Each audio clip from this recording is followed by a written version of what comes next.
Welcome back to Beats of the Heart, Lyrics of the Soul. I've done a few videos now and I wanted to do something a little different to let you guys get to know me a little bit better. So what I'm going to do is I've written a little story and I've called it My Life Music Story.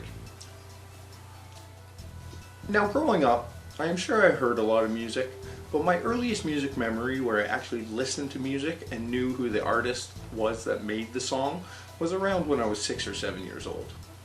Growing up in a small city, my father and I used to go to karate class every Saturday morning, and while driving to and from karate class, my dad would play a new cassette tape he got. It was the Traveling Wilburys. As a young boy, I would look forward to the drive to karate class when we would play the tape, and my father and I would sing along to the songs. I loved every song on that album, plainly called The Traveling Wilburys.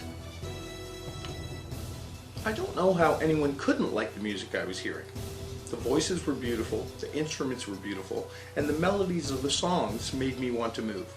I learned later that the Traveling Wilburys were a band consisting of 5 rock and roll superstars: Roy Orbison, Tom Petty, Bob Dylan, Jeff Lynne of Electric Light Orchestra, and George Harrison from the Beatles.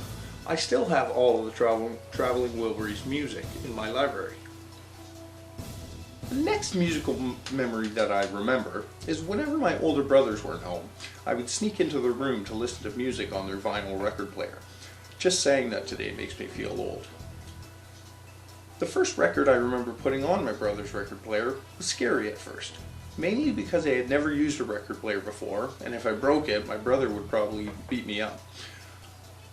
I'd only seen people use it. What also made it scary was a large picture on the front of the record of a man with long curly blonde hair on his knees in a leather suit with pink frills, makeup on his face, holding a large bone in his hand. I didn't know what to expect, but would soon learn there would be 3 songs that I loved on that album, still in my library today. That record was Twisted Sister, Stay Hungry, and the 3 songs that I would grow to love off that record were Stay Hungry, I Wanna Rock, and We're Not Gonna Take It. After that, I also remember I used to sneak into my brother's room and listen to the Red Hot Chili Peppers album, Blood, Sugar, Sex, Magic. I have many songs from that album in my library still today, but the one I used to play on repeat all the time was Under the Bridge. Then my brothers went through a change and I got to experience my first exposure to the rap genre when my brother got a cassette tape for Snoop Dogg, What's My Name.